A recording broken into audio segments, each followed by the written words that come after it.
Namastê. Minhas saudações a todos vocês aqui presentes. Quem por acaso está vindo aqui pela primeira vez, meu nome é Robson. Vamos fazer, então, dar continuidade, na verdade, à nossa apresentação sobre as artes visuais da Índia. Aproveitando aqui, fazendo uma propaganda, eu escrevi um livro chamado Índia Incrível, que tem muita informação sobre a Índia, inclusive um capítulo sobre as artes visuais. Eu tenho minha assessora, Lúcia, que se encarrega de mostrar o livro ali. Obrigado, Lúcia.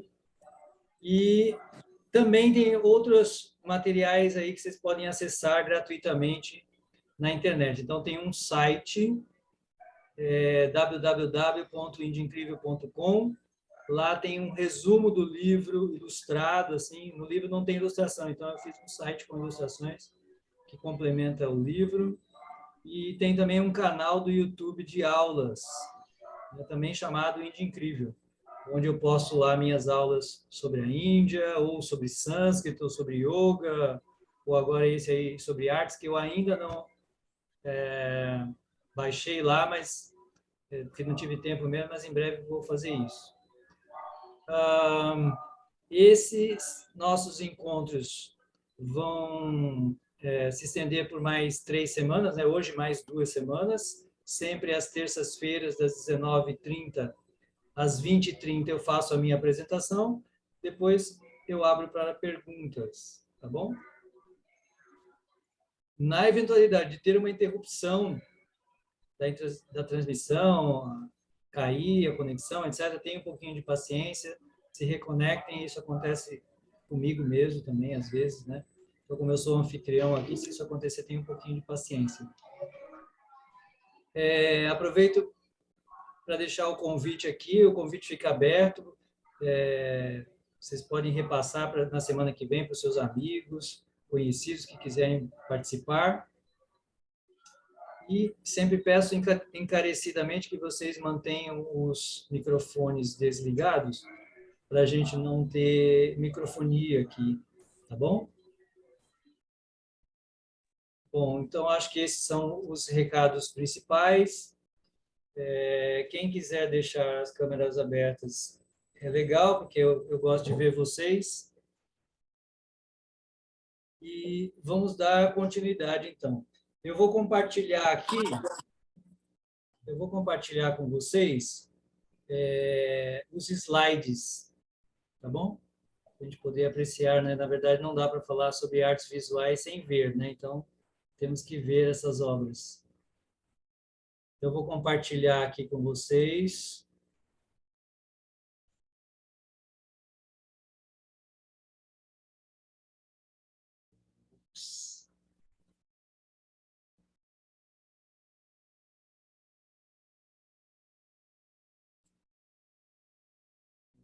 Espera aí que eu estou fazendo os ajustes aqui, tá, gente? Só um minutinho aí da paciência de vocês. Deixa eu perguntar. Lúcia, você é minha assistente aí, você está enxergando? Sim, estou enxergando. Tá em meia página. É uma coisa, né? É uma coisa. Mas dá para enxergar. Dá para enxergar, que se eu tentar, eu posso tentar aqui ampliar, mas não sei o que acontece. Às vezes eu amplio e aí eu não vejo vocês, porque eu quero ver vocês também. Mas não, tá mas bom. Tá bom, acho que tá legal, dá para nós tá bom. Tá ótimo. Não teve jeito, né? Não, tá ótimo. Vamos deixar assim, porque às vezes eu mexo muito e aí dá outros problemas, né? Então, vou manter dessa forma, tá? Eu não posso ver a maioria de vocês agora, eu só estou vendo algumas pessoas aqui, mas é importante para mim, para eu saber que não está tendo nenhuma interrupção, porque se eu não vejo ninguém também, então, às vezes pode haver uma conexão, uma falha na conexão e eu não estar ciente. Então, vamos dar início aqui. No primeiro encontro, eu fiz uma apresentação geral das artes visuais na Índia, e nós estamos apresentando algumas obras em ordem cronológica. Então, nós começamos apreciando algumas obras lá do início da civilização indiana, por volta de 5, 6 mil anos atrás, a chamada civilização do Vale do Indo, um rio que fica localizado, uma civilização que se estendeu às margens de um rio chamado Indo, que fica no noroeste da Índia. Então, vimos esse primeiro período da história indiana. Depois nós vimos o período Maurya, da dinastia Maurya, antes da era cristã. E agora nós vamos dar um salto aí, né? Nós estamos nos atendo aos principais períodos da história da Índia. Não dá para ver toda a história da Índia, né? 5 mil anos de história, não é possível ver tudo. Então, vamos ver os períodos mais importantes. Então, a gente dá aqui um salto para um período depois da era cristã, o seu apogeu, o período Gupta, da dinastia Gupta. Esse período, ele se estende, o apogeu dele vai do século IV ao século VI depois de Cristo, né? A gente viu a dinastia Maurya lá um pouquinho antes da era cristã, como falei, depois damos um salto e aí damos início ao período Gupta, por volta aí do século IV, século VI, ou seja, a alta Idade Média aqui no Brasil, né? Na Europa, quer dizer. Primeiro eu falo um pouco sobre a história para a gente poder entender talvez melhor as obras de arte, né, desse período. Então, esse período é um período muito rico, ele é caracterizado pela unificação de toda a Índia, porque a Índia, nos 2.500 anos, nos últimos 2.500 anos, a Índia tem vivido um ciclo incessante de invasões e fragmentação do país. Nos últimos 2.500 anos, desde que Dario I da Pérsia invadiu a Índia vive assim, né? Sempre se fragmentando, sempre sendo invadida, quase que ininterruptamente. A história da Índia nos 2.500 anos é uma história de invasões. Mas existem alguns períodos que são assim como oásis, né? Dentro desse deserto das invasões, tem os oásis. Então, o período Gupta, ele unificou todo o norte da Índia, desde os Himalaias até descendo toda a planície do rio Ganges, chegando até o planalto do Deccan, que forma a parte sul da Índia. Então, dos Himalaias até o planalto do Deccan, da Bengala até o rio Indo, todo o norte da Índia foi unificada com essa dinastia que atingiu um altíssimo grau de desenvolvimento, que proporcionou paz, prosperidade, um desenvolvimento ainda maior do comércio exterior, um forte comércio da Índia com o Império Romano, por exemplo. Os romanos compravam especiarias, sedas, a preço de ouro, né? Eles pagavam em ouro especiarias e sedas e levavam isso lá para a nobreza de Roma, né? E, em função de todo esse desenvolvimento econômico, eles viveram um grande período de paz, né, interna no país, né, com um governo muito forte, eles conseguiram estabilidade política e viveram um período de grande paz. E, com isso, consequentemente, as pessoas tinham uma vida de confortos e requintes, em todos os sentidos. Por isso, um grande desenvolvimento cultural se dá nessa época. Surge, então, a Universidade de Nalanda. A Universidade de Nalanda, ela foi criada no século V. Então, vocês podem ver com isso que o ensino superior veio a existir na Índia muito antes mesmo da Europa. tá? A criação da primeira universidade aí do mundo, em Nalanda. Pessoas vinham de todas as partes da Ásia para estudar. Lembrando do período anterior, se vocês lembram um pouquinho do encontro anterior, há 2.500 anos apareceu na Índia um personagem muito importante, que foi Buda. Buda é considerado por muitos o indiano que mais influenciou o mundo, né? Um indiano que mais influenciou o mundo foi Buda. E logo depois não, alguns séculos, 2, 3 séculos depois do advento de Buda, apareceu um imperador na Índia chamado Ashoka, da dinastia Maurya, que nós falamos no encontro passado. E ele transformou a Índia num império budista. Eu disse para vocês que ele se parece muito com Constantino aqui na Europa, que transformou Roma no Império Cristão, né? Ele transformou todo o Império Cristão, todo o Império Romano em cristão. O mesmo fenômeno aconteceu lá no século III antes de Cristo na Índia. O rei Ashoka se converteu ao budismo e torna a Índia um país budista. Então, nesse período, a Índia ainda vive sob um império budista. O império budista da Índia ele vai durar praticamente 1000 anos. A Índia foi um império budista por quase 1000 anos. Sendo que isso não quer dizer que a grande maioria da população, toda a população, era budista, né? Continuaram existindo os hindus em grande número, também os jainistas e outras religiões, porque a Índia sempre teve um convívio muito bom com a diversidade de religiões. Então, não havia conflitos religiosos, mas como o imperador era budista, a Índia acabou se tornando, permanecendo no Império Budista. Então, essa Universidade de Nalanda é extraordinária.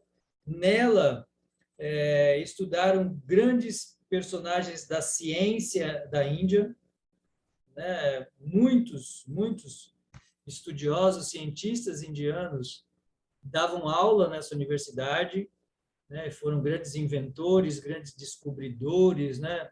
Bhaskara, o matemático e astrônomo Bhaskara, por exemplo, que descobriu a equação de Bhaskara, ou que descobriram também a teoria heliocêntrica e várias descobertas matemáticas e astronômicas, né, o descobrimento do zero, tudo isso se deu aí nesse início da era cristã, e os maiores estudiosos da época estavam nessa Universidade de Nalanda. Os ocidentais costumam chamar essa a Era de Ouro da Índia. Não só nas artes, né? Mas ela foi também em todas as artes. Assim, houve um florescimento de todas as artes. Porque as coisas funcionam assim. Quando há miséria, não há condição financeira de se patrocinar as artes, a cultura, a educação, a ciência. É natural isso. Mas quando um país atinge um alto grau de desenvolvimento econômico, então há renda suficiente para se investir em desenvolvimento cultural, científico, artístico, etc. Por isso, nesse período, o desenvolvimento de toda a cultura é extraordinário, e em todas as artes, não só nas artes visuais, que é o que a gente vai mostrar, mas também na literatura, no teatro, na música, na dança, em todas as artes há um desenvolvimento enorme. E os ocidentais, especialmente, chamam essa Era de Ouro. Os próprios indianos dizem, não, os indianos, a tradição indiana diz que, na verdade, o que os ocidentais viram foi o declínio da Era de Ouro da Índia. Porque até então, os ocidentais não conheciam muito a Índia. A Índia vinha sendo invadida por orientais. O Alexandre o Magno foi o primeiro ocidental a tentar invadir a Índia. Ele passou 10 anos lá, não teve muito sucesso, voltou, deixou alguns generais lá, como nós falamos no encontro passado, mas assim, eles não tiveram uma importância muito grande assim, dentro da Índia, não chegaram a dominar a Índia. A Índia acaba sendo invadida pelos ocidentais no século VIII. Então, é quando os ocidentais, os árabes primeiro, né, e depois os europeus, é quando eles começam a conhecer a Índia. E aí eles se dão conta de que, enquanto na Europa, a Europa vivia a Idade das Trevas, a Índia vivia o seu apogeu cultural e científico. Então, os ocidentais viram só o declínio, né? E acabaram. Aí nós vamos contar posteriormente o que vem acontecer com a Índia. Isso aí a gente vai deixar para os próximos capítulos. Mas vamos mostrar aqui, eu vou mostrar alguns dos lugares. É claro, a gente não pode mostrar tudo, a gente vai mostrar apenas alguns dos lugares muito importantes para as artes visuais, né, que a gente pode apreciar com a nossa visão.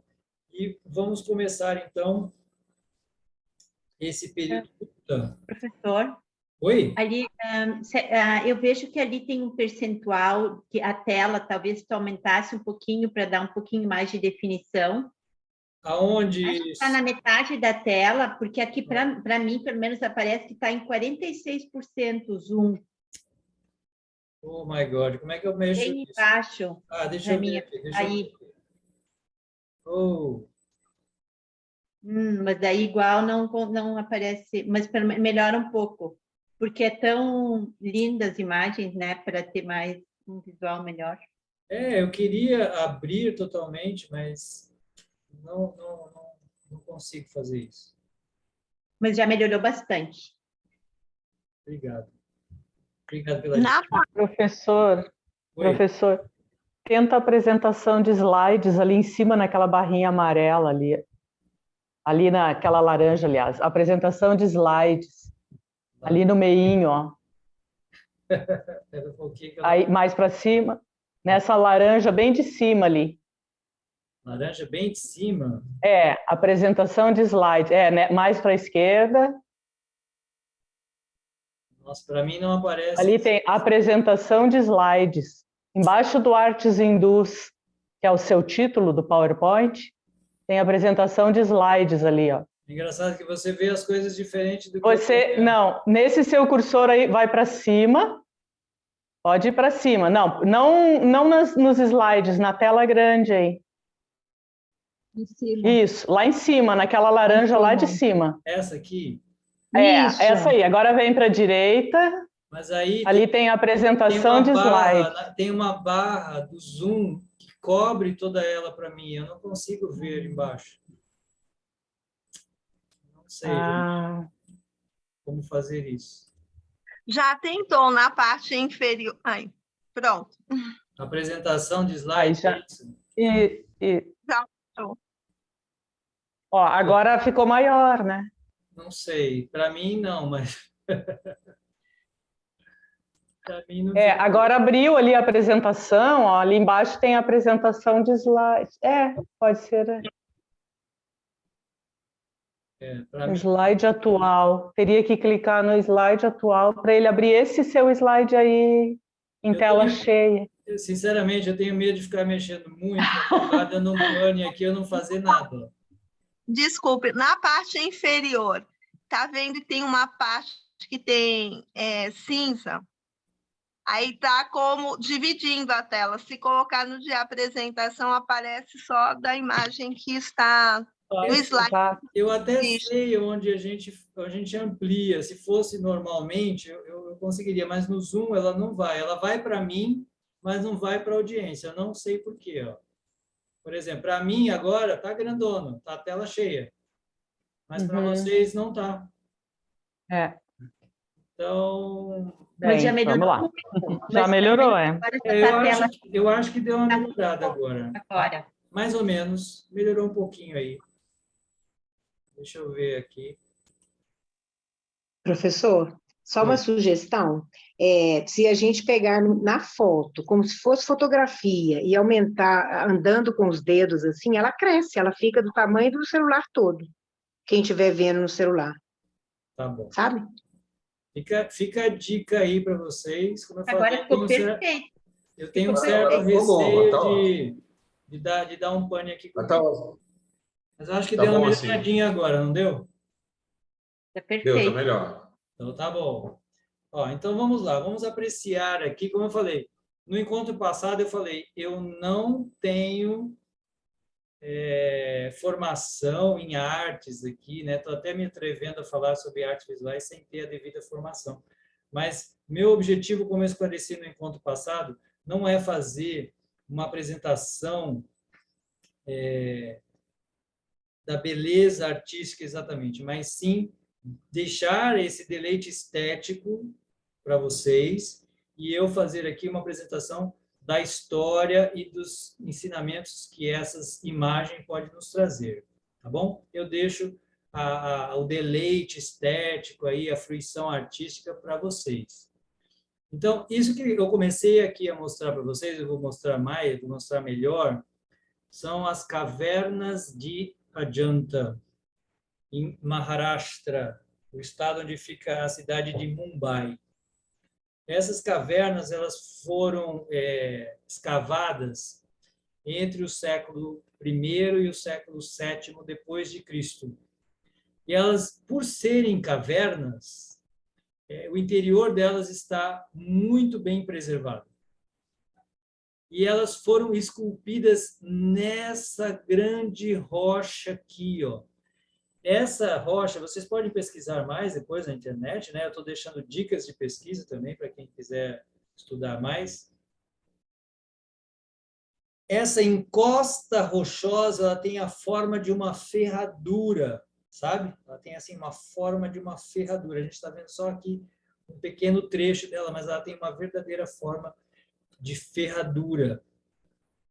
E aqui estão as cavernas. Essas cavernas, por exemplo, elas foram esculpidas e algumas delas chegam a ter 30 metros de profundidade, esculpidos em rocha de granito, gente. Isso aqui não é brincadeira, não. Né? Acredita-se que foram os próprios monges que fizeram ao longo de muitos anos. Não é algo que foi feito assim a toque de caixa, obviamente. Demorou muitos anos para serem esculpidas essas cavernas. E dentro dela você encontra altares e monastérios, né? Então, há templos, digamos assim, né? Não é bem um templo, mas assim, altares, como se a caverna fosse um templo. Então, nelas há altares e também moradia para monges. Em Ajanta, há um predomínio de cavernas e altares dedicados ao budismo. Já em Ellora, que fica um outro grupo de cavernas que fica relativamente próximo, lá você encontra também, além de lugares de adoração budista, você vai encontrar lugares hinduístas e jainistas, tá? Eu vou mostrar mais imagens aqui, para a gente ver mais essas cavernas aqui por dentro. Olha, tem essa aqui, uma das cavernas, né? São mais de 20 cavernas. Aqui vocês veem uma dessas cavernas. Olha, apreciem a beleza do interior dessas cavernas. Então, estejam conscientes de que essas colunas elas não foram levadas para dentro da caverna. Elas foram esculpidas dentro da própria caverna. Então, veja só. Que extraordinário, né? E essa daqui é uma das mais bonitas, é uma das mais famosas mesmo. Toda cercada de colunas. Assim, observem aqui o pé direito, altíssimo. E o que chama muito a atenção nessas cavernas aqui é a imitação de carpintaria. Eu comentei isso com vocês no encontro passado, né? Por que que a gente quase não encontra, segundo os estudiosos, porque a gente quase não encontra obras de artes na antiguidade da Índia? Elas só começam a aparecer lá no período Maurya e depois aqui no período Gupta. Os estudiosos acreditam que antes desses períodos aqui, muita coisa deveria ser feita de madeira. Como a Índia é um país muito quente e úmido, praticamente nada restou dessas construções ou obras de artes feitas em madeira. Então, muito provavelmente, para haver uma preservação de suas obras de arte, de seus templos, e esculturas, etc., eles passaram a construir em rochas ou pedras. Mas o que leva os estudiosos a crerem que havia arte feita em madeira é que essas obras de arte aqui, esses templos, essas cavernas, as esculturas feitas que restaram desse período, elas todas se parecem muito com réplicas feitas em madeira. Então, por isso eles creem que havia templos, que havia escultura, que havia casas, tudo feito em madeira. E já com requinte. Por quê? Os registros mais antigos de arquitetura e de pintura, escultura, se encontram em obras que têm muito mais de 2.000 anos. Então, existem obras que falam sobre a arte da arquitetura, da pintura, da escultura, mas quase você não vê objetos dessa época. Então, por isso eles acreditam que era tudo feito em madeira, e daí, posteriormente, eles passam a fazer peças, obras de arte em pedras ou em rochas, e que sobreviveram até os dias de hoje. Como eu falei, tudo isso aqui, muito provavelmente, também esculpido, escavado e esculpido pelos monges que residiam aqui. E no altar, como eu falei, esse é um altar budista, e aqui você encontra sentado aqui, no altar, uma representação de Buda, que não existia no começo. Isso é um fato interessante. No primeiro período, lá no período Maurya, aquele período budista Maurya anterior, não há retratações da pessoa de Buda. Não se retratava Buda em pessoa, praticamente. Nos primeiros séculos. Aí eles só vão começar a aparecer lá no período Maurya, no período indo-grego e aqui. Até então havia, às vezes, adoração a referências de Buda, por exemplo, a árvore onde Buda nasceu, ou a roda do chakra. Então, haviam símbolos que representavam os ensinamentos budistas, mas o próprio Buda não era muito representado. E aí ele passa a ser representado, como nós já vimos no encontro passado e agora também. Vamos ver mais aqui, a mais importante de todas as obras nesse conjunto das cavernas, que é o templo de Kailashanath. Kailashanath, o Senhor de Kailas. É um outro nome de Shiva.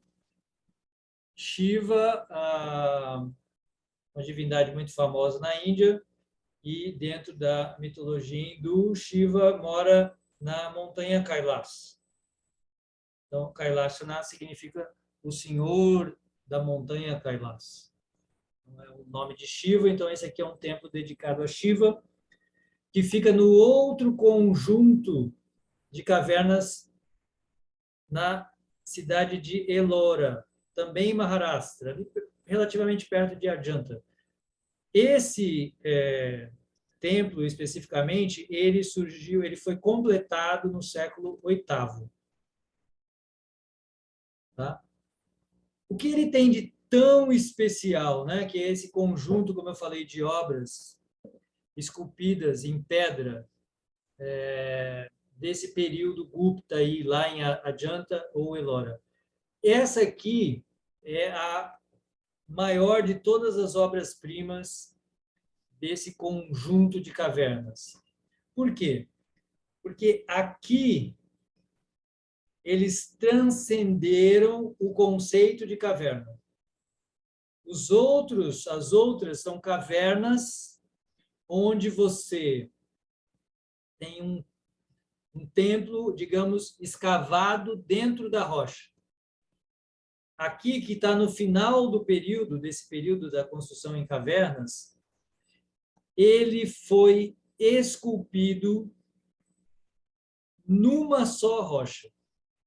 Então, esse aqui é a maior estrutura monolítica do mundo. Tem 30 metros de altura no total. Isso aqui no total, 30 metros de altura e esculpido numa só rocha. Por isso que é a maior estrutura monolítica do mundo. Isso aqui tudo é uma rocha só.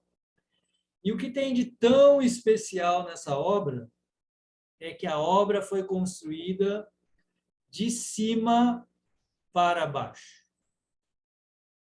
Com toda essa riqueza de detalhes, com todo essas esculturas, altorrelevos, templos com altares, com pórticos, com um salão de visita, com um salão com pátio externo e diversas esculturas.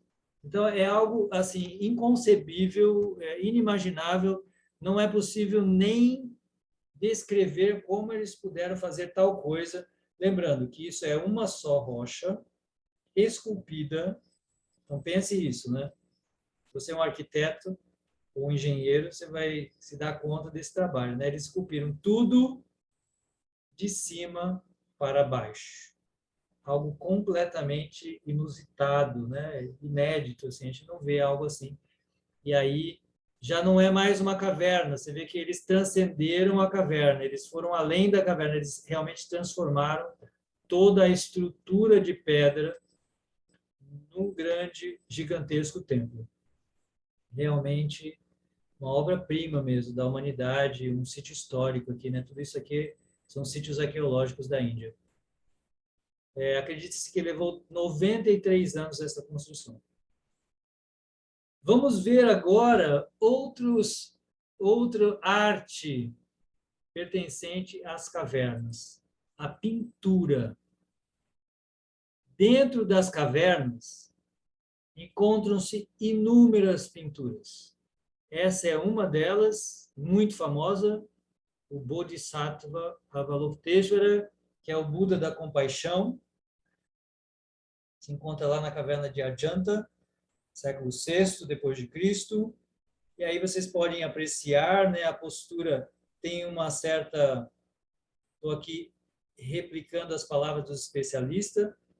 Buda se apresenta numa postura levemente dançante, existe um movimento de corpo aqui, e ele carrega uma flor de lótus, símbolo milenar da espiritualidade hindu. Como vocês sabem, a Bhagavad Gita diz que apresenta a flor de lótus como um símbolo imagético da nossa posição no mundo, né? Ali, Krishna fala na Gita que nós devemos ser como a flor de lótus.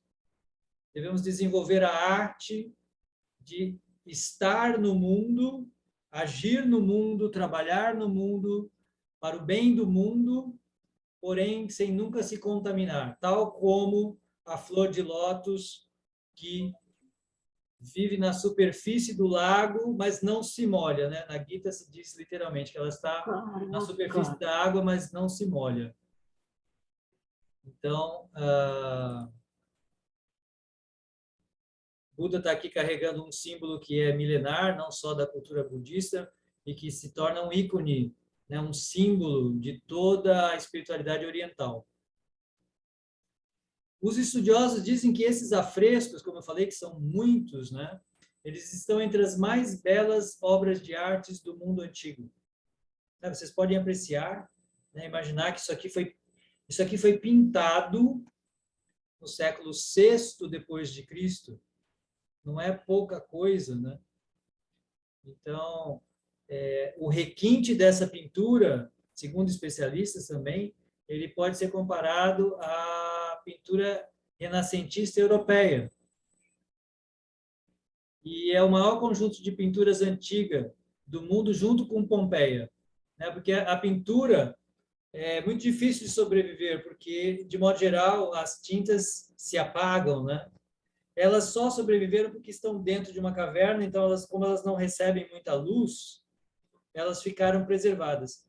E as cores vivas que essas pinturas têm até hoje, elas nos revelam assim o grau de beleza, de requinte que devia ter na época. E, além de retratar Buda, elas retratam muitos episódios também, não só da vida de Buda, mas também da vida cotidiana da Índia. Então, você pode ver muitas imagens de reis, de rainhas, de pessoas comuns, de animais, como você vê aqui, tem um macaquinho, você vê vários animais, inclusive você vê estrangeiros retratados. Então, tem pinturas que retratam chineses, ou seja, mostra o intercâmbio que havia na Índia. A gente sabe, existem relatos de chineses visitando a Índia para aprender budismo, né? Porque o budismo estava se disseminando por todo o Oriente, e monges iam para a Índia estudar na Universidade de Nalanda e também faziam relatos do que eles viam na Índia. E nessas cavernas a gente vê, inclusive, imagens que retratam chineses. Então, é muito lindo, essas pinturas são realmente muito sofisticadas, né? Temos que imaginar que tudo isso está acontecendo aí há muitos e muitos séculos atrás. Vamos ver mais uma dessas imagens. Então, aqui tem uma imagem chamada Mahajanaka Jataka. Jataka é o nome das obras que narram a vida de Buda. A primeira obra a retratar a biografia de Buda chama Jataka. E Mahajanaka é uma das encarnações de Buda. Tá? Essa imagem se encontra numa das cavernas em Ajanta e revelam as cenas da vida cotidiana. Como eu já falei para vocês, pelas imagens que a gente vê da Índia antiga, parece que não havia um tabu em relação aos seios à vista. Que toda a arte antiga da Índia, as mulheres aparecem com o seio de fora, né? E isso é bastante revelador, né? Você pode também observar os arranjos de cabelo, os penteados das mulheres, os diversos ornamentos que a gente vem vendo desde lá dos primórdios da Índia, lá da mocinha dançarina, né? Estão lembrados da mocinha dançarina, lá a primeira obra que eu mostrei, toda cheia de braceletes, pulseiras, colares, etc. Isso você sempre vai ver, é recorrente na retratação das mulheres. Então, você vê aqui uma mulher com uma joia muito bonita, com penteados, você vê brincos, pulseiras. A retratação da beleza feminina, ela impera em toda a arte e, como eu falei, é diametralmente oposto à civilização islâmica, né, que cobria toda a mulher, por exemplo, né? Você vê a mulher toda coberta lá de burca. você tem aqui as mulheres hindus sempre extremamente bonitas e sempre enfeitadas, penteadas. Isso é muito revelador, isso é muito importante para a gente entender a posição da mulher na cultura antiga da Índia. E outra característica da concepção índica, né, quando eu falo índica, quer dizer de tudo que vem lá da Índia antiga, é a combinação de beleza física e espiritual. Então, é interessante que nós estamos vendo a retratação de Buda. Então, é uma retratação, digamos, religiosa, espiritual, né, de um personagem santo lá da Índia, porém, combinado com uma beleza física. Assim, dentro da teologia hindu, não há essa dicotomia entre beleza física e beleza espiritual. Na medida que uma pessoa, a nossa visão, o mundo é material ou espiritual dependendo da consciência de quem a observa.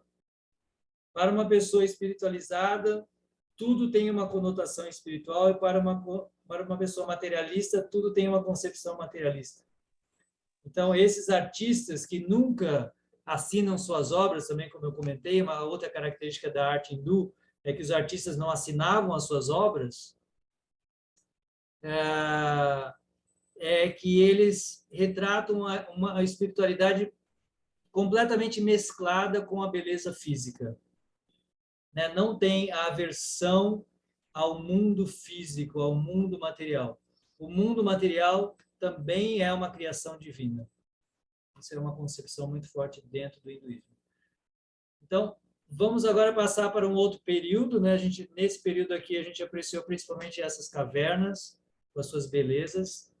E vamos ver agora um outro período, que é o período medieval, o período seguinte da Índia, do século VI até praticamente a modernidade aqui, né? Nós estamos chamando isso de medieval, mas isso não quer dizer o medieval do Ocidente, mas sim o que seria o medieval da Índia. Esse período é muito caracterizado por um sistema feudal, então havia aí, a Índia estava toda fragmentada em muitos reinos, com um rei, né, que dominava ali. É uma espécie assim, são quase cidades-estados, assim, é uma cidade que tem um rei e ali ele reina naquela região. E isso se perpetuou até mesmo durante todo o domínio britânico. Tá? Os ingleses não acabaram com a monarquia e com o sistema feudal da Índia. Na verdade, esse sistema feudal só foi acabar depois da independência. Depois que a Índia alcançou a independência, né, ainda havia mais de 560 reis por toda a Índia. A Índia toda era feudal, dominada por muitos reis. Foi só a Indira Gandhi, na década de 60, agora, século XX, que foi extinguir o sistema de monarquia dos reis da Índia. E você vai ver muito lá até hoje, né? Tem muitos palácios dos reis até hoje. Então, a Índia ficou nesse período muito fragmentada, com diversos reinos, mas sem um grande imperador, como, por exemplo, no período Gupta, no período Maurya, que havia um imperador que conseguia unificar toda a Índia. Nesse período medieval, a grande característica é que os reinos ficam fragmentados. E, com isso, a Índia ficou enfraquecida. Havia muita instabilidade política, e isso facilitou todas as invasões que ocorreram. Então, houve aí a partir do século VIII, a Índia foi invadida pelos árabes, que ficaram por lá por quase 1000 anos dominando a Índia, só foram sair em 1857 do poder. Eles entram no século VIII, 712, a primeira entrada dos islâmicos na Índia, e só foram ser destituídos do poder em 1857. Então, por quase 1000 anos, a Índia, que era um império budista, até essa época, passou a ser um império islâmico. Olha só quanta história da Índia, né? A gente pensa em Índia hindu, mas a Índia foi por 1000 anos budista e por 1000 anos islâmica. E aí, como eu falei, por muita instabilidade, houve muitas invasões. O sul ficou mais preservado, a cultura se preservou mais no sul, porque todas as invasões aconteciam muito pelo norte da Índia. E houve o declínio do budismo e a ascensão do islamismo. Quem acabou com o budismo na Índia não foram os hindus, não foi uma briga interna religiosa entre budistas e hindus. Quem acabou com o budismo na Índia foram os islâmicos, que perseguiram os monges budistas, que tiveram que fugir da Índia e se disseminaram, fugiram para diversas partes do Oriente e levaram o budismo para todo o resto do Oriente. Mas não foi uma briga interna de religião, mas sim a intolerância islâmica que expulsou os budistas da Índia. E com isso, os hindus voltaram a crescer na Índia e desde então não pararam mais de crescer. E hoje a Índia é, acima de tudo, um país hindu. Mas assim, olha só quantas histórias a Índia atravessou, né? Ela foi originalmente um país predominantemente hindu, depois perdeu para o budismo, depois veio o islamismo, depois vieram os europeus, que por lá ficaram muito tempo, vamos falar posteriormente. E aí, por fim, agora é que eles vêm revivendo a sua cultura antiga, hindu, na Índia. Vamos mostrar aqui algumas das belezas dessa época. Eu vou começar por esse conjunto aqui de templos muito famosos. Esse aqui é outro templo de Shiva, da dinastia Chandela. Foi construído lá no século X, depois de Cristo. Esse conjunto é muito famoso, ele fica na cidade de Khajuraho. É o ápice do estilo arquitetônico Nagara. O que é o estilo arquitetônico Nagara? É o estilo arquitetônico do norte da Índia. Nós vamos mostrar mais algumas características desse estilo arquitetônico que a gente vai ver em todo o norte da Índia. Especialmente esse conjunto de obras que restaram cerca de 20 templos no mesmo sítio. É um sítio extraordinário, né? Esse famoso sítio aí histórico de Khajuraho. Nele havia, na época, mais de 80 construções. Dessas aí restaram apenas 20, que estão ainda bem preservadas, muito bem preservadas.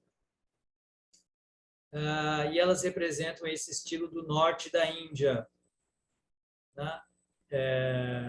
Que caracterizado pela ascensão do hinduísmo. Eu vou mostrar aqui mais alguns detalhes desse templo para vocês entenderem um pouco sobre a arquitetura Nagara.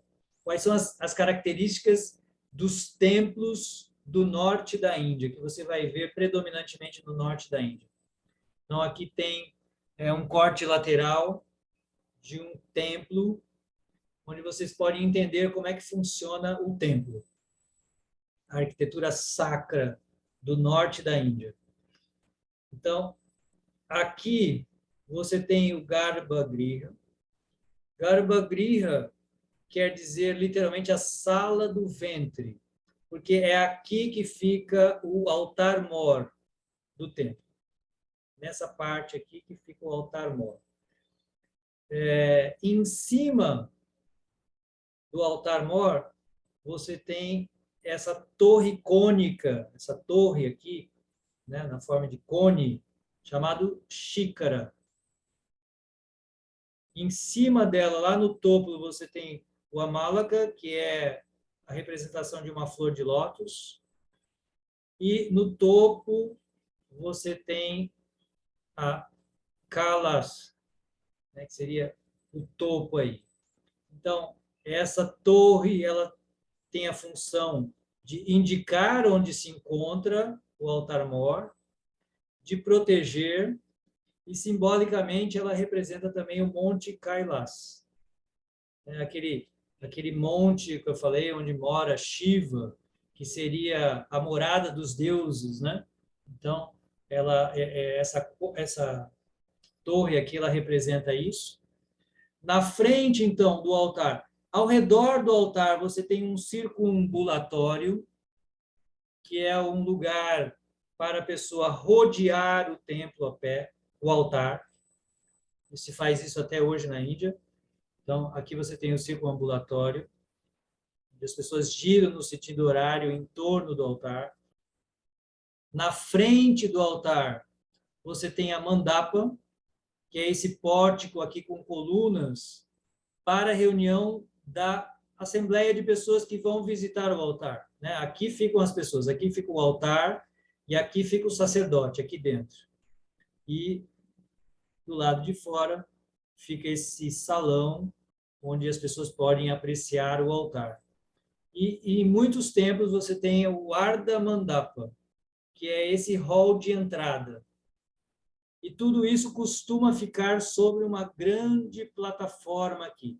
Eu quero que vocês observem bem essas peças aqui, essas obras, para que vocês apreciem as que vão ver depois, inclusive as que são construídas agora, no século XXI, que estão sendo construídas na Índia. A gente vai poder comparar, né? Nos próximos encontros eu vou comparar essas daqui com as que são construídas hoje, a semelhança delas. Então, isso aqui é um corte lateral para vocês entenderem como é que funciona um templo, e isso aqui é que eu falei, é a característica de um templo de arquitetura sacra do norte da Índia, no sul vai ser diferente.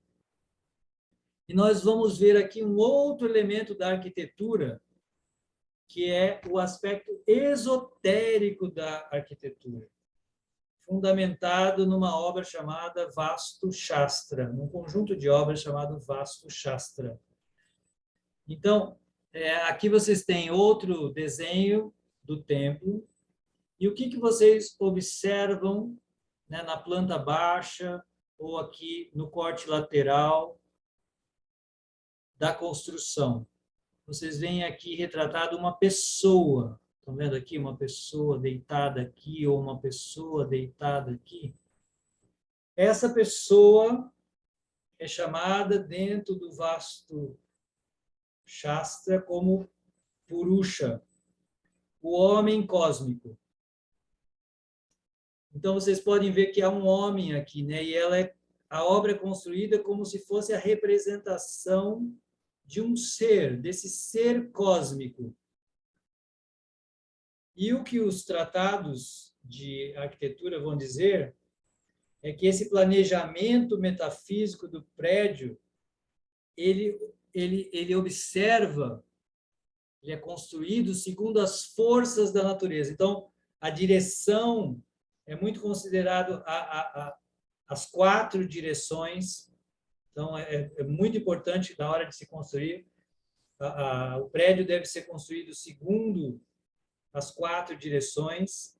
É preciso se levar em consideração o movimento do sol, o movimento das águas que estiverem por perto, a altura do terreno, as correntes, os ventos, todos esses elementos da natureza e dos astros são levados em consideração. E esse homem aqui, esse Purusha, para quem entende um pouco de teologia hindu, Purusha é o nome dado também à alma. A alma é chamada de Purusha. Tanto a alma individual quanto a alma suprema. Por quê? Tal como se afirma na Bíblia, o homem é feito à imagem e semelhança de Deus. Então, esse homem, ele representa o ser cósmico, né, o Purusha, o ser cósmico, e ele representa também o ser microcósmico, cada indivíduo. E cada indivíduo é o templo.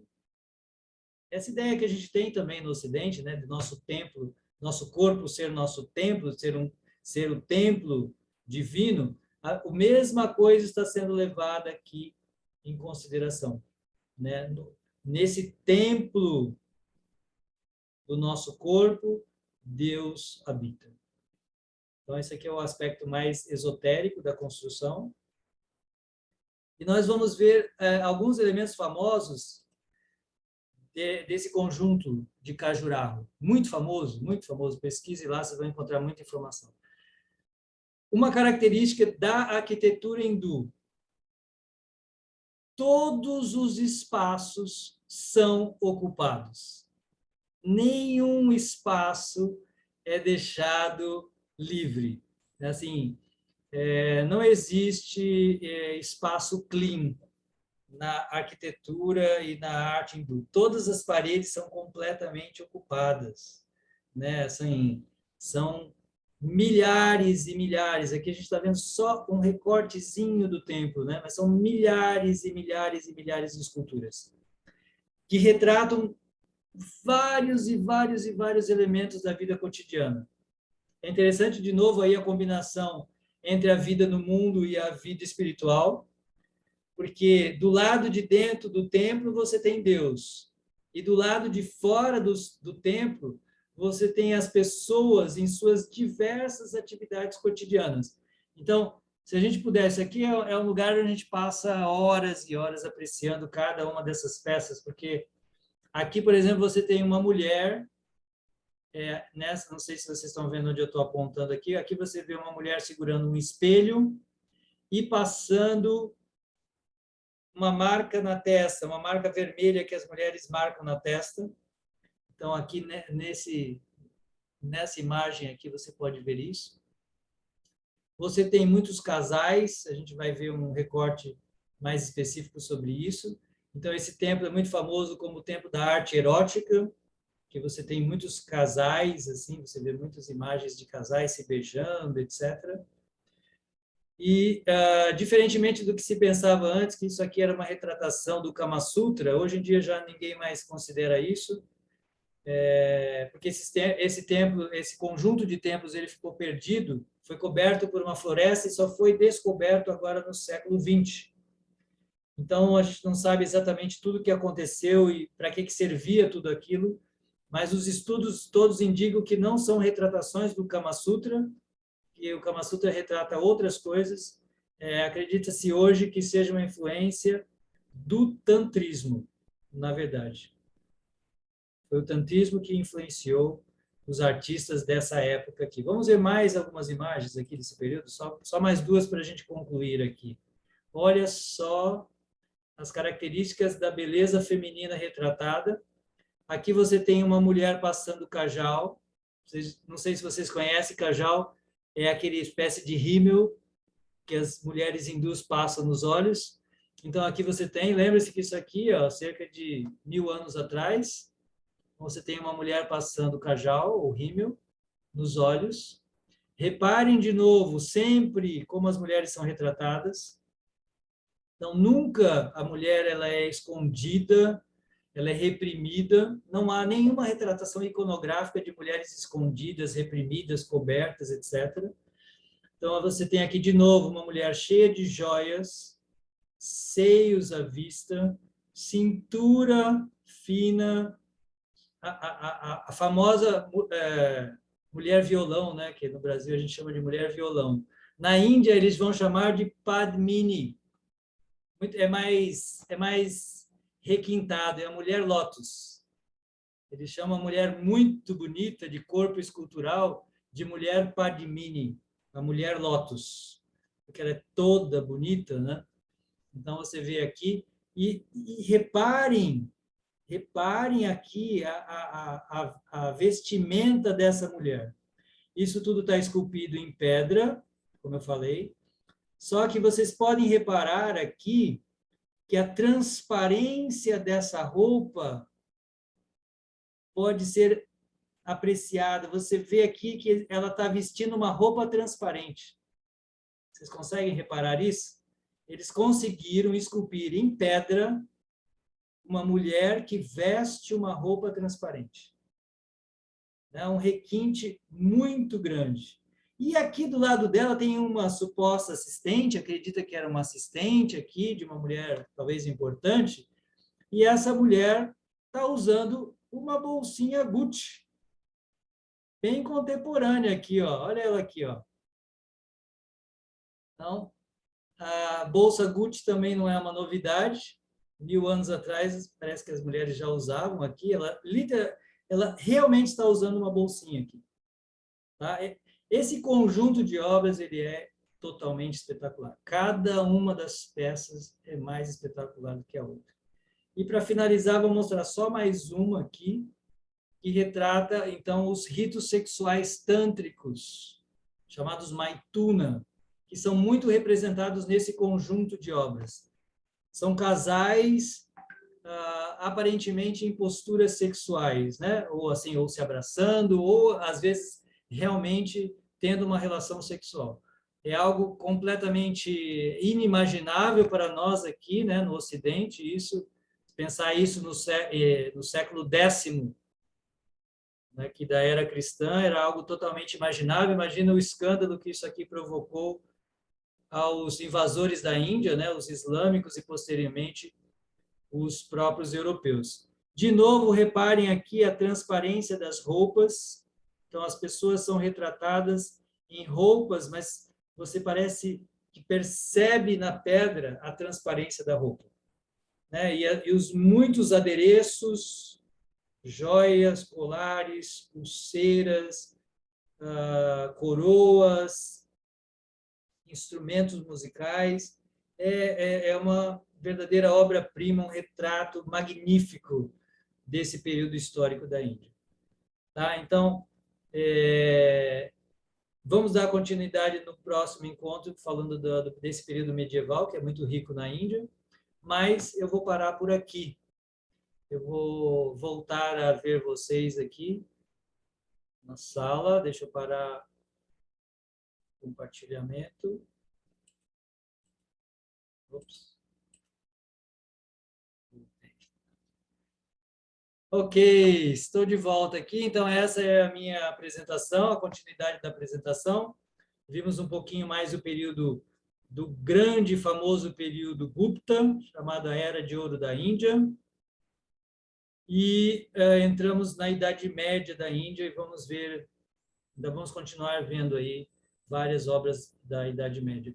Então, isso aí é só um aperitivo sobre as obras de arte que a gente pode encontrar lá na Índia e que são dignas do mais alto requinte, que se equiparam à beleza vista na Grécia ou em qualquer outra parte do mundo, e muitas vezes supera até. Como disse aqui um estudioso, eu adorei essa frase dele: mesmo as estátuas das deusas gregas parecem comedidas e frias em comparação com a voluptuosidade das figuras femininas hindus. Então, isso para mim é muito significativo, eu que sou um estudioso de Índia aí há quase 40 anos. Essa iconografia é muito reveladora, porque podemos entender um pouco como era a posição das mulheres na Índia, através da literatura e dessa iconografia, principalmente antes do domínio dos invasores islâmicos, europeus, etc., etc. Então, você vê uma outra mulher, uma outra cultura, da qual os hindus são muito orgulhosos dessa cultura, né? Que foi reprimida, suprimida, perseguida, e eles, assim, heroicamente sobreviveram até hoje. Então, essa é a minha apresentação. Agora eu abro aí para qualquer pergunta ou comentário dos especialistas em arte aí. Deixa eu ver se a Alessandra está aí ainda. Mas quem tiver aí, que for mais especialista em arte, fique à vontade. Robson, eu queria te fazer uma pergunta. Onde você pesquisou? Bibliografia, algum livro que a gente possa olhar, principalmente as pinturas, né, dentro das cavernas, maravilhosas. Então, eu tenho alguma coisa. Nós temos um problema muito sério, porque a gente não tem muita coisa em português, né? Uhum. Então, esse é um problema sério, a gente não tem quase. Então, o pouco que eu tenho, até também não tem muita coisa, mas o pouco que eu tenho, a maioria em inglês. Então, e coisas antigas também, que eu nem sei se a gente acha mais aqui. Essas coisas a gente pode achar na Índia. Pode achar muito mais na Índia, quando a gente for na Índia. Ótimo. Quem for à Índia pode comprar esses livros. Toda vez que eu vou à Índia, procuro comprar alguma coisa para o meu acervo, né, para as minhas pesquisas mesmo. Mas hoje a gente tem uma grande vantagem também, né? Porque a gente tem muito material na internet. Então, com essas dicas que eu deixo para vocês, por exemplo, Caverna de Ajanta, Civilização do Vale do Indo, que eu mostrei semana passada, período Maurya, dinastia Gupta, com esses elementos, né, as cavernas de Ajanta, o sítio histórico de Khajuraho. Hoje em dia você vai na internet e você encontra, né, uma biblioteca lá. Então, tome Legal. nota, pelo menos, desses elementos. Quem quiser pesquisar mais, né? Eu gostaria tanto, né? Assim, vamos ver, né? Aos poucos nossos sonhos vão se realizando, né? Eu tinha vontade de escrever um livro e eu nunca imaginava quando que eu vou poder escrever esse livro, né? Às vezes eu dizia para minhas turmas assim, sei lá, quando eu me aposentar eu vou escrever. Mas aí veio uma aposentadoria forçada da pandemia e eu não tinha nadinha para fazer na vida. Eu falei, é agora, vou escrever.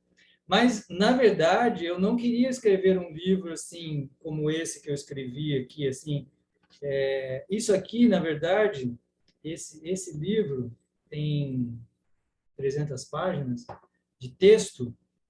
Ele, na verdade, ele foi o meu estudo, ele não era um livro. Era o meu estudo. Eu comecei a estudar, escrever, mas não era o livro. O livro que eu queria fazer era um livro todo ilustrado. Eu queria fazer um grande livro todinho ilustrado. Todo ele ilustrado. Mas impensável, né? Assim, não tem dinheiro para isso, né? Não tem dinheiro para se fazer isso. Um livro desse aí é caríssimo. E aí eu pensei, poxa, o que eu vou fazer com esse texto, né? Pensei, o que eu vou fazer com o texto agora? Não vou fazer o livro mesmo que eu queria fazer, então o que eu faço com esse texto? Falei, poxa, mas eu acho que eu gostei, né, do texto. Falei, eu acho que pode ser bom, né? As pessoas podem gostar do texto. Aí resolvi transformar em livro, que era mais fácil. Mas minha ideia é isso. Falta no Brasil esse material, sabe? Falta Mas a tudo, gente viaja né? com seu livro, Robson. Oi, Flávio. A gente viaja com seu livro. É, Interessante a leitura que te leva a essa. E quem tem a oportunidade de ler, com o celular na mão hoje ou com o notebook, você vai ver aquilo que você está retratando ali. É legal, o Flávio faz muito isso, né? O Flávio, É. meu amigo aqui de Santos, e volta e meia ele me escreve. Porque ele lê algo, aí ele vai lá na internet e descobre um monte de coisa sobre aquilo. É um pouco essa a minha ideia mesmo, né? Servir como um livro de referência de pesquisa, né? Porque eu explorei Você aí acaba diversos viajando. temas. São muitos temas que são totalmente desconhecidos aqui no Brasil. A história da Índia, a geografia da Índia, as artes da Índia, as diversas artes, né? As contribuições culturais, científicas, esotéricas, a sociedade hindu, tudo isso é muito desconhecido aqui no Ocidente, totalmente Ô, Robson, desconhecido. E eu queria difundir isso. É claro que se tivesse um livro de artes grande, todo ilustrado, seria magnífico, né? É um sonho, fica aí, algum dia a gente realiza. em que momento a Índia vira uma superpopulação? Mais coisa dos séculos 20, 19 para cá, não? Não, comparativamente, a Índia sempre foi superpovoada, comparativamente. Por ser, junto com a China, as civilizações mais antigas do mundo, então elas sempre tiveram uma população muito maior do que do resto do mundo, pelo simples fato da sua antiguidade, tá? E a superpopulação do mundo, ela se dá muito recentemente, né? Tem um gráficozinho que circulava na internet mostrando a ascensão da população no mundo, né? Então, assim, por muitos milênios, a população do mundo ela cresceu muito lentamente e aí, de repente, ela faz isso, né? Ela sobe, assim, enormemente na medida que houve algum desenvolvimento aí da ciência, etc. Então, a Índia sempre foi, comparativamente, muito populosa.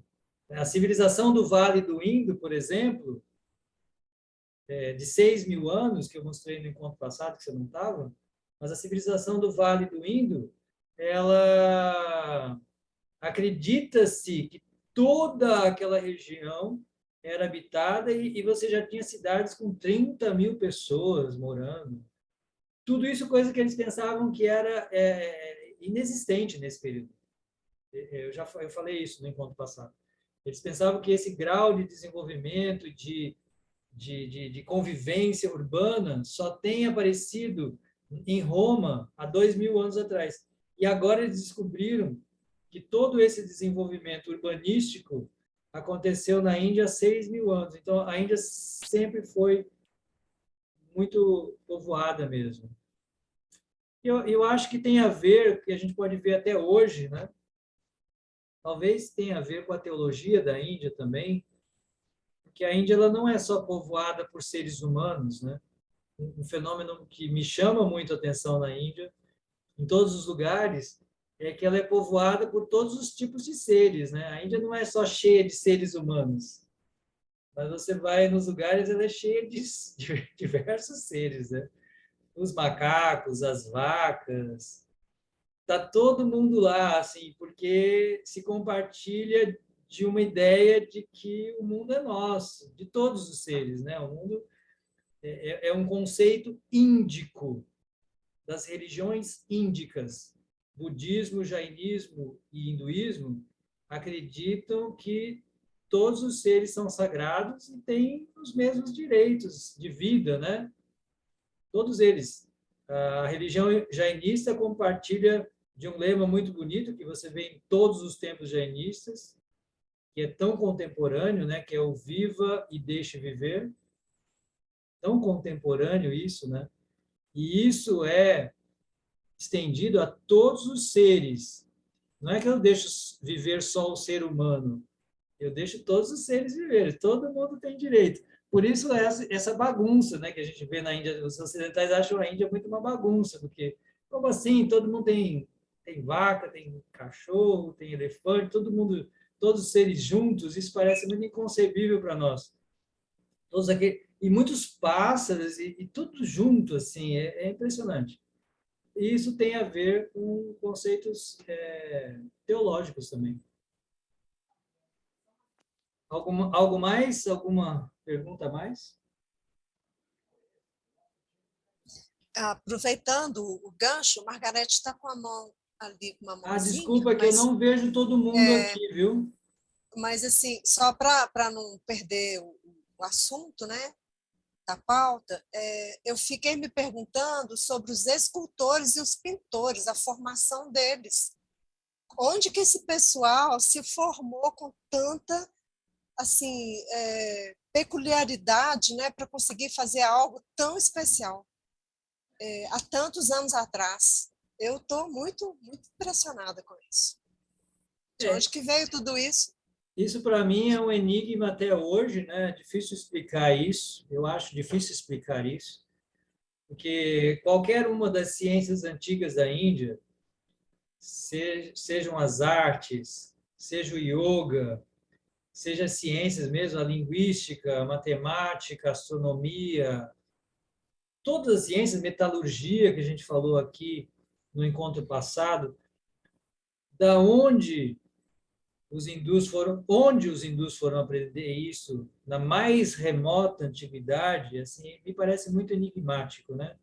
Eu sempre falo, como é possível que eles saíram das cavernas, como a gente pensa, né, hoje, eles saíram das cavernas com todo esse conhecimento, assim, imediatamente atingiram todo esse conhecimento nas artes, nas ciências, no yoga, assim, da onde eles aprenderam tudo isso? É difícil explicar.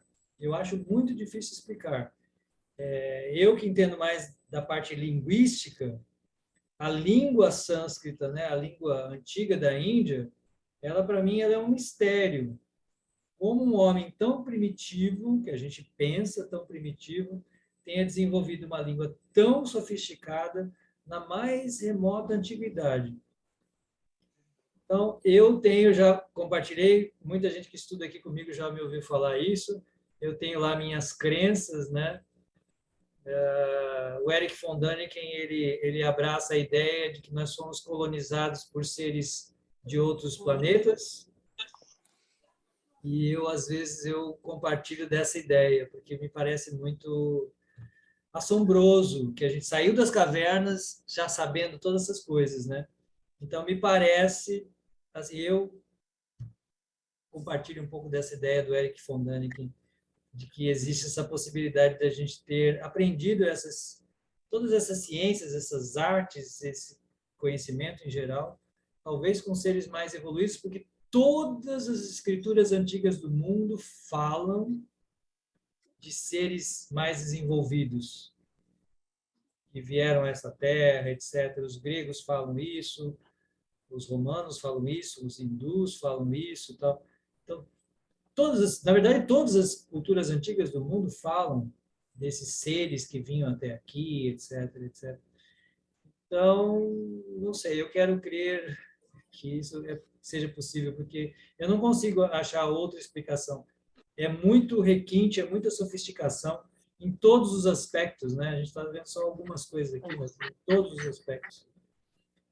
Existe, do ponto de vista, respondendo pragmaticamente a sua pergunta, existem alguns tratados de arquitetura, pintura, escultura, que a Alessandra, acho que foi a Alessandra que me perguntou, foi ela, assim, no encontro passado, que formam um conjunto de obras chamado Shilpa Shastra, que ensina artes. Então, nessas obras milenares da Índia, existem grandes tratados ensinando como se faz escultura, como se faz arquitetura, como se faz teatro, como se faz poesia. Então, tem grandes obras milenares aí de 2.500 anos ou mais que ensinam essas coisas. Mas continuamos com a mesma pergunta, né? Quem foi o primeiro a aprender? Como é que ele passou isso adiante? Não dá muito para saber. É isso, do ponto de vista pragmático, existem escrituras que ensinam e existe até hoje na Índia, por isso que eu quero que, se vocês resistirem por mais 2 encontros, vocês vão ver templos construídos agora, com essa mesma habilidade. Existem pessoas, por isso que eu falo que a Índia é a mais antiga civilização do mundo viva. Todas as outras desapareceram. A única que se preserva viva até hoje, completamente vivo em todos os seus segmentos, é a Índia. Então, existem na Índia pessoas que constroem templos hoje, no século XXI, como se construía lá 2.000 anos atrás.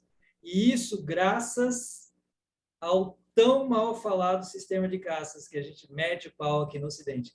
Porque o sistema de castas, ele é o que preserva os conhecimentos e artes transmitidos de geração em geração. Então, esses escultores, eles pertencem a dinastias de escultores. São 10, 20 gerações, às vezes, de pai para filho sendo escultor. Por isso que eles são tão extraordinários. É como se eles estivessem no DNA deles. É assim como Bach, né? Por exemplo, os filhos de Bach eram músicos, porque, claro, né, já nasceram. Isso é completamente comprovado hoje cientificamente, né? Os grandes atletas, os filhos dos grandes atletas olímpicos são os que mais têm chances de serem atletas olímpicos. Eles já nascem com essa habilidade no DNA deles. E isso existe na Índia em todas as artes, na música, na dança, no teatro, na escultura, transmitido de geração em geração nos tão famosos e mal falados sistema de castas. Que quase não existe ainda na Índia, a gente diz que não existe.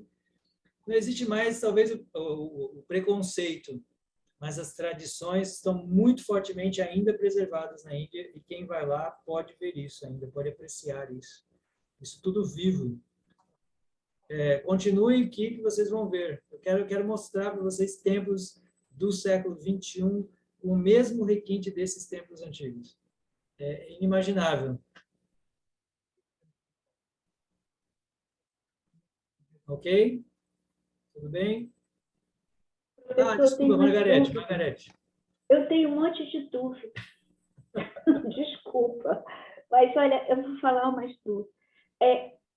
Como é que esse templo, Kanjur Rahu, que fala, Canjuraho? Cajurarro. Cajurarro. Tá. Como é que ele conseguiu se manter de pé com a invasão islâmica? Eles não destruíram. Que coisa, né? Olha, muita coisa foi destruída, tá bom? Muita. Eu acho que esse templo tinha um campo de força. Algumas coisas a providência Fez um campo de força. O que aconteceu em Cajurarro? Cajurarro, ele data da época do início da invasão islâmica. A invasão islâmica ela foi realmente muito destrutiva, porque se a gente estuda a história da invasão islâmica, desde o seu início, a primeira invasão ela foi feita com o objetivo em mente: destruir a cultura dos infiéis. Tá? Então, e implantar o islamismo na Índia. Então, eles já partiram de lá, né, com essa ideia: vamos destruir a religião dos infiéis e vamos implantar a nossa religião lá. Então, houve muita perseguição, houve muita destruição. Eu conheço muitos lugares destruídos, né, onde a gente vai lá no lugar e aí eles mostram a destruição que foi feita ali. Mas tem alguns lugares maravilhosos que foram preservados porque a providência quis preservar. Então, esse sítio arqueológico de Cajurarro, que fica ali no centro da Índia, ele, por algum motivo, ele foi abandonado, talvez, não se sabe explicar, a história desse lugar ainda é enigmática. Por algum motivo, eles abandonaram aquele lugar, que tinha mais de 80 construções, hoje só tem cerca de 20 e poucas. E aquilo tudo foi tomado pela floresta. Cajurarro, inclusive, até hoje você vai lá, é bem distante de qualquer outro centro urbano. Tá? É um lugar bem afastado na Índia, está bem afastado. Inclusive, você tem que pegar um avião só para ir lá, porque lá só tem isso mesmo. Então, você vai lá e ele é totalmente afastado. E aí, quando essa cidade foi abandonada, talvez por algum tipo de perseguição, alguma coisa, ela deve ter ficado sem habitantes e ela foi tomada pela selva. Então, a mata cobriu toda o sítio. Só foi descoberto agora no século XX. E aí, eles foram descobrindo, né, e foram escavando, e recuperaram todo. E é um dos sítios históricos mais bem preservados da Índia. As cavernas de Ajanta, a mesma coisa. Primeiro que elas não são tão chamativas, com exceção do templo aí de Kailashnath, que eu mostrei para vocês. São cavernas e elas estão também numa região de bastante mata. Muito provavelmente por isso mesmo que os monges escolheram aqueles lugares, né? Porque deviam ser lugares muito tranquilos, muito afastados dos centros urbanos, então eles foram para lá. Então, não são lugares, até hoje não é um lugar de fácil acesso, e por isso mesmo eles devem ter se refugiado lá, e isso passou despercebido, porque não estava dentro dos grandes centros urbanos, como não está até hoje. Até hoje, os sítios históricos ali de Ajanta, Ellora, Cajurarro, todos eles são sítios históricos bem distantes mesmo, que foram recuperados só agora. Até a civilização do Vale do Indo também só foi descoberta agora. Então, tudo isso só sobreviveu porque o tempo protegeu aí de alguma forma. A floresta, né? Protegeu. Floresta. Né? Porque as pessoas têm medo de entrar na floresta, né? E também, como eu falei, do ponto de vista prático, estava longe dos centros urbanos, então acho que não havia interesse econômico, talvez, assim, não tinha nada que saquear, ou pelo menos eles não podiam imaginar nada para se saquear ali, aí deixaram esses lugares em paz. E todos eles são sítios históricos, né? A Índia é o país com um dos 4 países do mundo com o maior número de sítios históricos do mundo. São valiosos, né? Essa coisa de destruir lugares históricos não foi destruído nesse século, né? Aquela invasão maluca do grupo terrorista que destruiu aquele templo entalhado. Lembra, né? No Oriente. Foi terrível aquilo, né?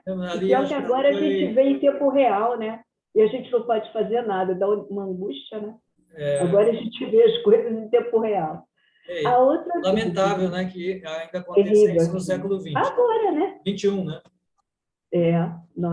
Outra dúvida é o mistério. como é que pode as mulheres ainda se vestirem, enfeitar os cabelos com um coque, com aquela tiarazinha de florzinha, a mesma coisa, com as pulseiras, um brinco aqui, meu Deus, como pode hoje? Como é que pode os detalhes? É como se a gente quisesse se vestir como as mulheres se vestiam, sei lá, século XVII. Mas não, como é que pode? Isso Então, é um mistério, porque a Índia ela tem essa característica, é uma característica mesmo da cultura hindu, a preservação, né? A gente agora só vê na mídia a tradição britânica de preservação, né, da cultura, né? A gente só ouve falar isso nesse momento. Mas se você reparar, a Índia também tem essa característica e essa verdadeira adoração à sua tradição. E eles são grandes preservadores de tradição, grandes preservadores. Tudo que se perdeu no mundo e foi para a Índia, lá permanece preservado. Poderíamos dar inúmeros exemplos, tá? Vou tentar lembrar só alguns poucos aqui. A medicina de Hipócrates, que desapareceu na Grécia, existe viva até hoje na Índia. Talvez ninguém saiba disso, mas ela existe viva até hoje na Índia.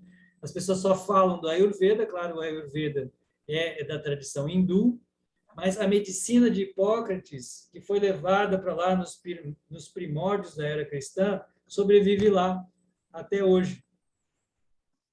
A religião da antiga Pérsia, né, a religião de Zoroastra, né, o fundador da religião da Pérsia antiga, que sumiu também de toda parte do mundo, ela continua viva na Índia até hoje. Até hoje existe lá a comunidade dos Parsis, essa comunidade dos seguidores de Zoroastra. A religião mais antiga do mundo, né, que foi perseguida em todo o Oriente Médio, ela sobrevive na Índia, está lá até hoje. Até hoje eles fazem adoração, enterram seus mortos da maneira que enterravam na antiga Pérsia. E assim, a Índia tem essa tradição de preservação, tudo graças ao sistema de castas, de transmissão de pai para filho. Então, assim, você tem muitas tradições, muitas tradições que são mantidas. E diversas coisas que foram levadas para lá são mantidas até hoje. Por exemplo, o harmônio. O harmônio a gente tem como um instrumento indiano. Aquela espécie de pianinho, né? Que os músicos indianos usam muito, chama harmônio. A gente vê muito e a gente associa isso com a Índia. A gente pensa, o harmônio é um instrumento hindu.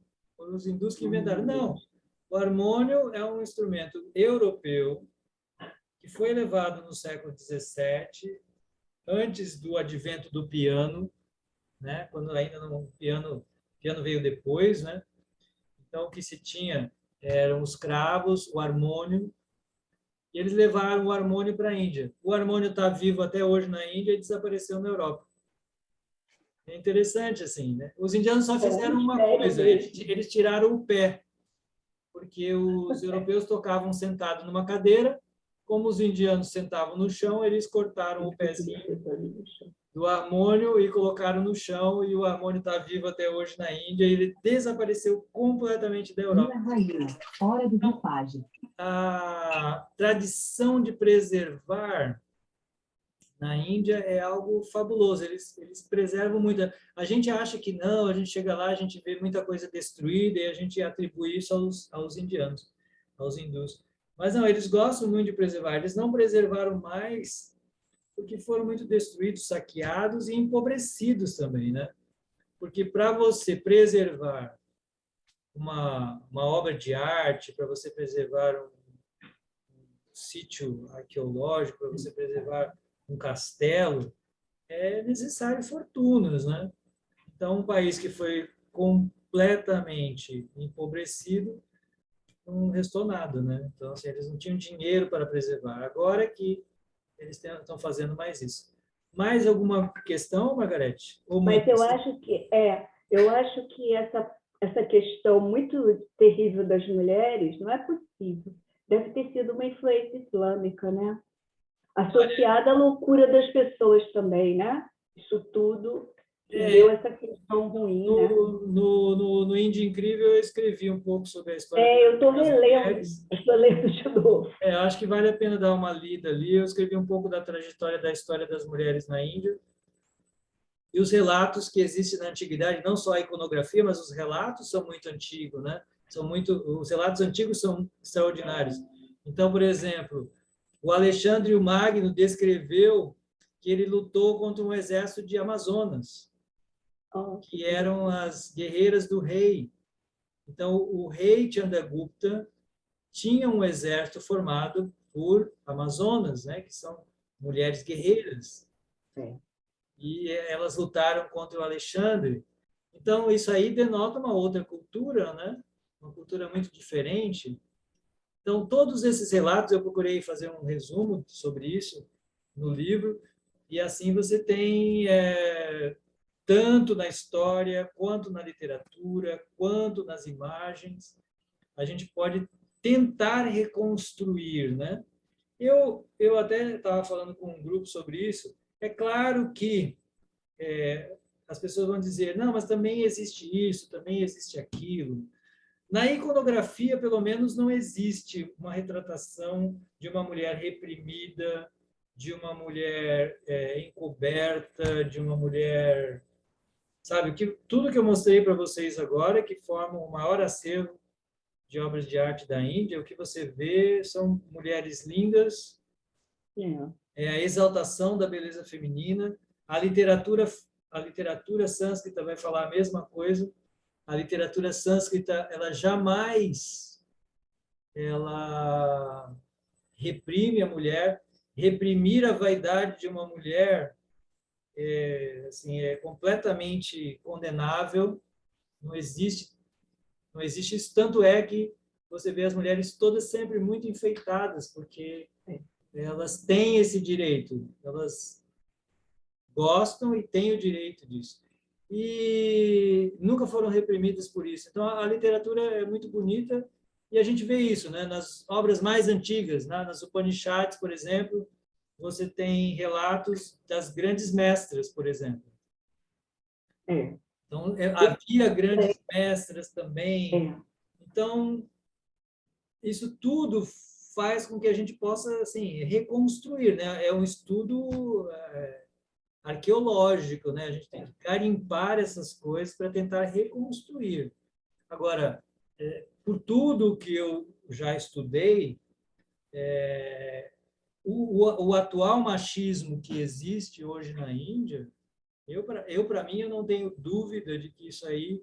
E também, por conversar muito com os hindus na Índia, né? Toda viagem que eu vou lá, eu estudo muito, converso muito com os homens, com as mulheres, e todos são unânimes em dizer que isso não era da cultura deles, sabe? Essa repressão, essa submissão, até as mulheres se cobrirem tanto, né? Porque hoje em dia a gente tem essa ideia da mulher hindu muito coberta, elas se cobrem com véu. Não existe nenhuma retratação na iconografia hindu de uma mulher coberta. Inclusive, os estudiosos questionam até se elas cobriam os seios ou não. Considerando que a Índia é um país muito quente, entende? Então, pode ser, é muito provável que isso também não acontecesse, porque não existe retratação disso. Então, fica aí, né? Para a gente estudar e pesquisar e refletir. Mas a gente sabe apenas, né, o que nós podemos saber é que por 1000 anos ela foi dominada por valores islâmicos. É muito tempo. Então, foi um império islâmico onde todos os moradores, né, todos os habitantes do país tinham que seguir as normas islâmicas. Se não seguissem, podiam ser perseguidos, boicotados, as mulheres podiam ser mortas. E assassinados. Há vários relatos de mulheres que, para não serem estupradas, por exemplo, quando eram derrotadas por algum imperador islâmico, elas se matavam. Porque sabiam que se ficasse sob o jugo islâmico, elas teriam que mudar completamente de vida. Então, assim, é uma situação bem complexa. Essa questão da mulher é uma questão bem complexa, que eu estudei muito para escrever o livro, e hoje em dia tem muita coisa, porque é difícil, né? Assim, imagine, temos que pensar assim, né? Por 1000 anos dominados pelo Império Islâmico, 500 anos pelo o jugo europeu. Como eu falei aqui para vocês, quem vai criminalizar a relação homoafetiva na Índia foram os britânicos.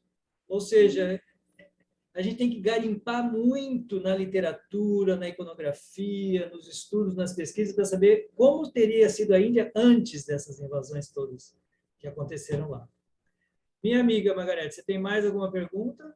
Não, tá bom. Agora tem vários filmes que retratam isso.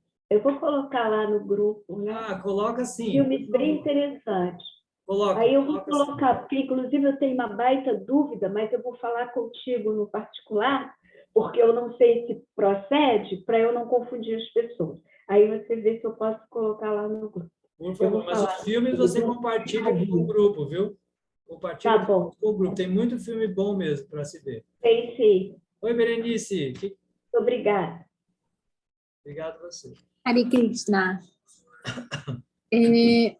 Se falou muito no Império, que eles eram o governo, né? E que eles mantinham isso também. E hoje, atualmente, o governo também ele ajuda nesses templos, nessas obras todas. O governo tem alguma participação nisso? De preservação?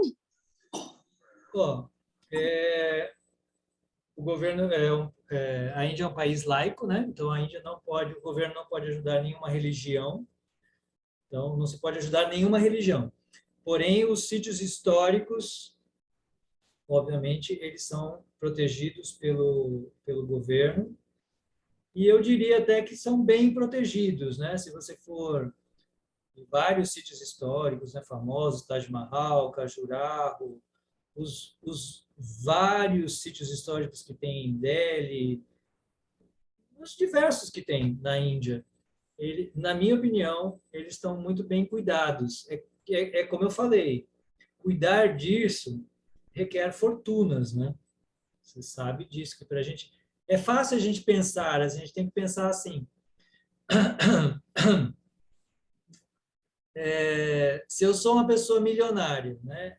Eu tenho um castelo, e eu perco toda a minha fortuna, como é que eu mantenho esse castelo? Não mantém. Se eu perco tudo? A gente tem que pensar assim. A gente tem que entender um pouco da história da Índia para tentar... Poxa, por que às vezes as coisas não são tão preservadas como elas são preservadas lá na Europa, por exemplo? Justamente porque lá eles têm muito dinheiro, que inclusive foi tirado dos outros países, né? Que levaram dinheiro da Europa, da África, das Américas. Então, eles levaram todo o dinheiro desse país para eles, e hoje eles conservam muito bem sua história. E hoje, nos museus da Europa, você vê mais... Nos museus da Europa e nos Estados Unidos também, você vê, às vezes, mais coisas do que você vê na Índia. E em outras partes do mundo, né? Que foi tudo levado para lá. No sentido, é bom que eles cuidaram, mas no sentido, eu acho que eles têm uma dívida que deveriam devolver essas coisas e ajudar a cuidar também, porque eles ajudaram a destruir, né? Então, é muito importante a gente entender um pouco da história da Índia.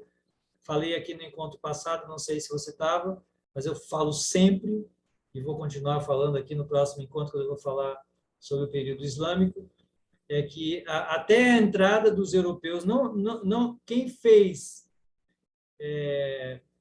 Quem empobreceu mais a Índia não foi durante o período islâmico, por quê? Durante o período islâmico, eles moraram na Índia, eles invadiram a Índia e moraram na Índia.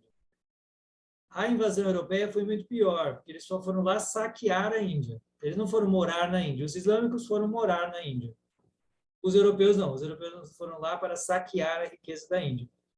Tá? Então, o fato histórico resumido é: até a invasão europeia na Índia, a Índia detinha 25% da riqueza mundial. 25% da riqueza mundial estava na Índia até a invasão dos europeus. Quando eles obtêm a independência, em 1947, essa riqueza é reduzida para 3% da riqueza mundial. A Europa ficou rica e eles ficaram completamente miseráveis, com todo esse patrimônio gigantesco, magnífico, extraordinário da humanidade para cuidar. Então, eu acho que, considerando isso, eles fazem um grande esforço para cuidar do seu patrimônio, porque os indianos têm uma paixão pela tradição. Tem até hoje, como eu falei, eles preservam tudo lá. Se a Índia não tivesse sido tão saqueada, não podemos nem imaginar quanta coisa extraordinária, quanta beleza, quanta arte, quantos prédios a Índia teria. Tem muito ainda. Como eu falei, está entre os 4 países do mundo com o maior número de sítios históricos pela Unesco. Isso sem considerar todas as fortalezas e castelos dos Marajás, que são também, assim, inimagináveis. Então, contudo, eles estão preservando no melhor da sua capacidade, né? E o governo ajuda o que não for religião, né? Aquilo que realmente é um sítio histórico. Então, ali em Khajuraho, por exemplo, ali é um sítio histórico, né? Aquilo lá não são mais... Eles dizem que não é um templo vivo, não é um templo que tem adoração. Então, o governo não pode ajudar um templo vivo, né? Isso aí são os próprios seguidores, devotos locais que vão ter que ajudar. Agora, os sítios históricos, na minha opinião, têm muitos bem cuidados. Infelizmente, a gente gostaria que tivesse mais, mas para isso é preciso muito dinheiro. E a Índia luta há 75 anos para tirar o país da miséria completa na qual ela foi deixada, né? Então, a Índia ela encara muitas lutas, são muitas lutas para levantar a Índia.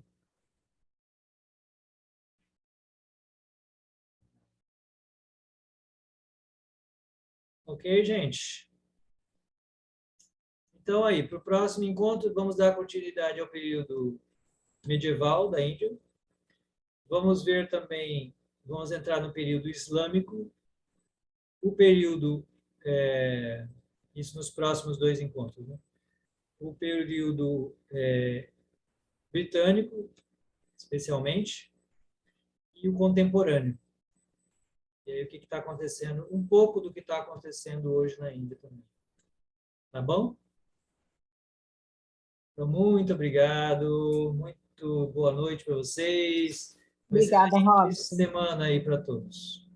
Obrigada. Obrigada, Tchau. boa noite. Muita gente aqui. Boa noite. Semana. Gratidão. Namastê. Namastê. Estou vendo. Boa noite, Radanath. Boa noite. Boa noite. Boa noite, vocês estão me vendo? Eu não Oi, estou me Robson, vendo. tudo bem aí? Meu xará. Eu sumi, não estou aparecendo. Quem está sumindo, quem está aparecendo? Eu não estou aparecendo, não sei onde eu estou, não vejo mais. Não para, né? A telinha Estou te vendo, Malu. A telinha fica mudando aqui. Dá para ver. Eu estou tentando, mas não estou conseguindo. Não, eu estou te vendo aqui, tá? Agora Você está firme também. e forte aí. Ô, Tatiana, tudo bem aí? Está no trabalho? Tudo. Hã? Está no trabalho ou está em casa já? Não, estou em casa. Você falou que às vezes você tinha que trabalhar, né? Foi você? que Ah, falou? sim. Vai ser no sábado, né? Quando for o No encontro encontro de da sábado que Jata. você tem mais dificuldade. Um sim ou não. Um sábado sim, um sábado Mas não. lembre-se que aquele outro encontro é só mensal, tá? Esse aqui é toda terça? Esse vai ser 4 terças, né? 4 Já foram terças. 2 e vai ter Tá. mais 2 agora. São Tá, de terça dá. 4 terças seguidas, né? Temos mais 2 encontros na terça-feira, nesse mesmo horário. Tá, de terça dá. Especialmente aí para quem quer apreciar a Índia, né? Assim, ver um pouco da beleza da Índia. Uhum. Feliz. E Muito você bom, também? gostei muito. A Tatiana foi a primeira vez, né, Tatiana? Você veio? Sim. Legal. Como eu não consigo acompanhar o grupo, né? Que eu fico perdida. É muita coisa no Aí eu grupo. não tinha visto. A Cida que comentou algo hoje, aí eu fui atrás ver o que era. É, que tem grupos que compartilham muita coisa, mas não se preocupe, não dá tempo de ler mesmo, é normal. Não dá tempo de ler tudo que o grupo compartilha. Mas foi bom que deu para participar. Que bom, venha sempre. Obrigada. Haribo. Oi, professor. Oi, Tudo Evelise, bem? tudo bem com você? Tudo bem, tudo bem. Olha, eu mandei uns períodos assim, mas não consegui pegar a primeira aula, mas hoje consegui. E vou tentar assistir, então, a anterior. Eu ainda estou para postar a anterior, tá? Ainda não postei a anterior, tá bom? Ah, tá. Eu vou postar Tá. aí. Eu vou até parar aqui a gravação. A gravação. Eu vou parar a gravação. Sim.